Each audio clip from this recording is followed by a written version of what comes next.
I'm going to keep it 100 with you. Okay? You sitting there at home at night and you go to the top joint, you get that rose out, and it's just like, it's no urge. Something ain't right. You like, something wrong. Okay, now I know something's wrong.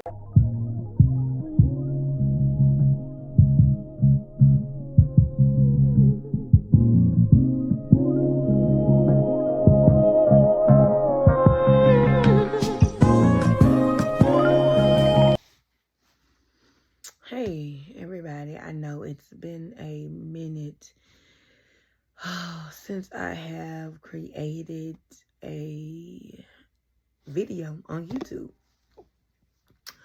But I wanted to come to you now in obedience, if not more than ever, right? I keep telling God keeps telling me, listen, I need you to give this message. And I keep telling him, like, listen, not now. Let me at least fix my collar. Not now. Like, I can't do it now because I'm not ready. I need this, I need that, I need that, I need this. I envisioned myself to look like this and look like that, look like this, look like that, look like that. Like when I started this podcast back again, when I came back with a vengeance this time, like it's a certain look that I wanted. Apparently this was not the look that I was going for, but however, it's still within the obedience of God, and God is continuously telling me that whatever my purpose is, it's going to be led in the promise of my obedience. And regardless to how I feel like I look, or regardless to how I feel like I sound, it's still a message that needs to be communicated because somebody needs to see it from this perspective to where you don't have it all together, right? I mean, I love all things fashion. I love all things shimmery. I love all things fabulous. Like, I just love all the things, right? And because of the love that I have for those things, I like to represent it well, okay? I like to represent it. And my first time doing Born on a Sunday podcast was, who am I? Like, who is Chelsea? You know, not just so much the lover of God, but the believer, the follower, the teacher, which was more scary than anything. The teacher of God. Like, who am I? Can I be myself? Like, I don't even know what's going to be required of me. So I pulled away, child. And, you know, I pulled away and I still get pulled into this obedience that God is really saying, like, hey, I need you to do this. And y'all, I'm telling you, this is what I look like. And I'm asking God, like, really, seriously. And he's like, somebody needs to see that. Because somebody is where I am right now and needs to always know, like, discipleship is just not what we kind of think it is. You know, like when the disciples followed Jesus, the sandals got a little sandy, okay? Clothes wasn't washed, hair was all over the place. Like, it was in the discipleship of it all. And a lot of times we see people communicating, and it's all good. You know what I'm saying? You want to look a certain type of way. I get it. But we see people communicating on a certain type of level to where it looks like it's all together. And they're explaining to you of how it may not be together, but to be hopeful that it is. And God is saying, I really want you, Chelsea, to communicate what you're going through right now with exactly how you look. Like, this is how I look on a day-to-day basis. I also want to be able to communicate with you and say, listen, baby, the green pastures and the still waters, okay, when you are being led by them, it sounds so peaceful. But what if I told you? Just hear me out. And I pray that it's being communicated correctly. What if I told you that the green pastures and the still waters can be very boring? The green pastures that he maketh you lie down in are itchy, and it might trigger your allergies, and you might be hearing things in the pasture, in the grass, and it's just sometimes for you to be obedient, because for you to lie down is for you to be obedient to what God has for you. Sometimes in that obedience, y'all, it is so, what is the word? It's uncomfortable, right?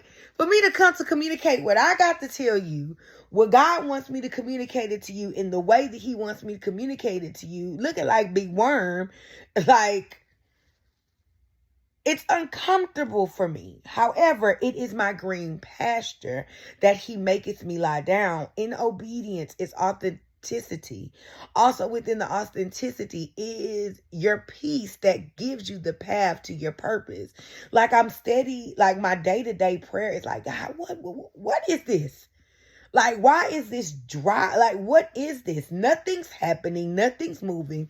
That's the still waters. What if I told you that the still waters be so still, you be like, where's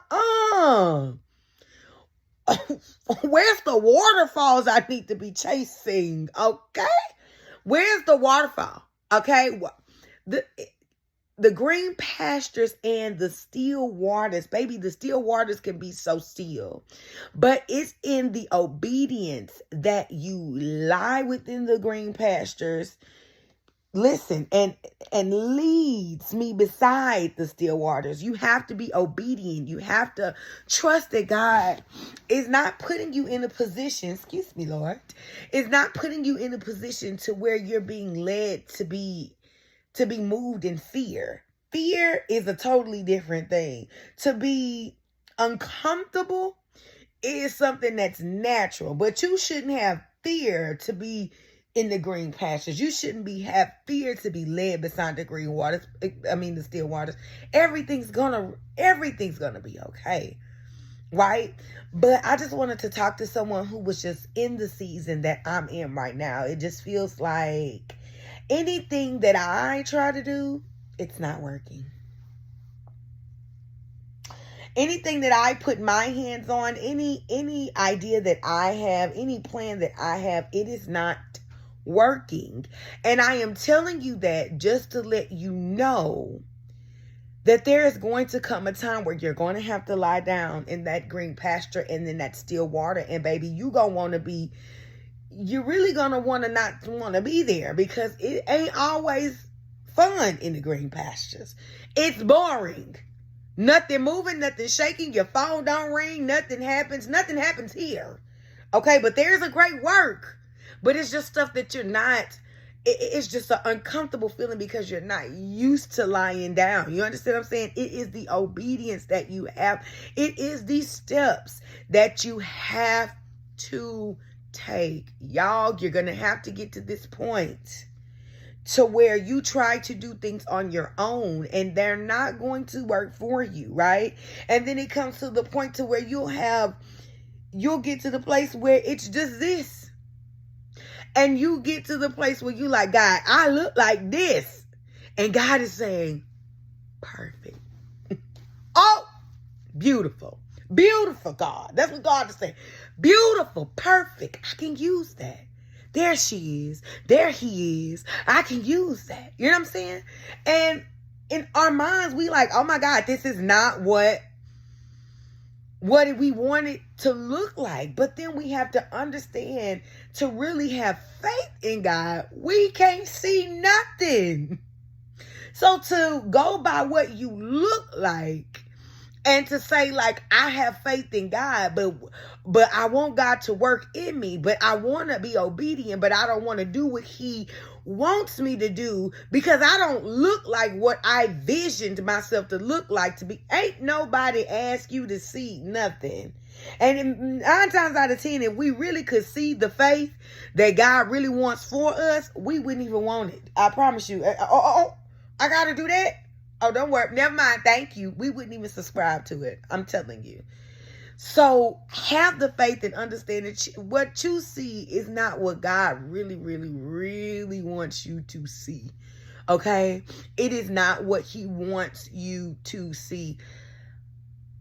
He wants more. He wants better for you. And I understand. We go through times where we want to look different, where we want to be.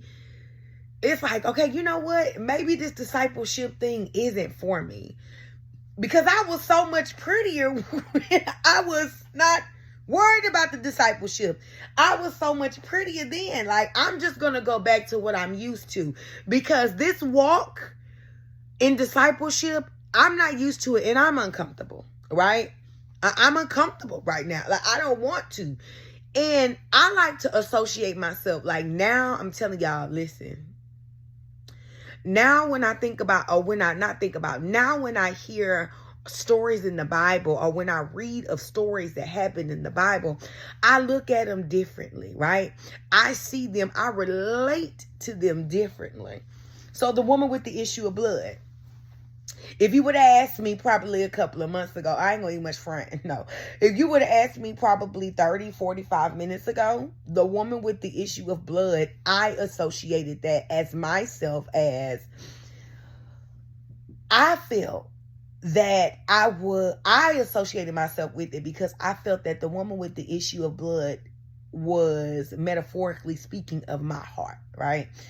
I tend to give my heart and put my heart on the line with no discernment. I mean, just reckless. So that's how I kind of associated myself with the woman with the issue of blood. But listen to this. Here's a different part. The woman with the issue of blood was in a place where she wasn't supposed to be. She heard Jesus was coming. There we go. Talk about that faith again. She didn't see nothing. She heard Jesus was coming. She heard the crowd. She heard Jesus' name. She began to do the work and yell, Jesus, Jesus, Jesus, Jesus, Jesus. Okay, but that's not the part. We all know that she reached and touched the hem of Jesus' garment, right? We all know that is, that took place. We all know that. But many don't know that once she touched the hem of the garment, she fell back into the crowd, right? She touched the hem of the garment and fell back in the crowd. Jesus turned around and was like, who touched me?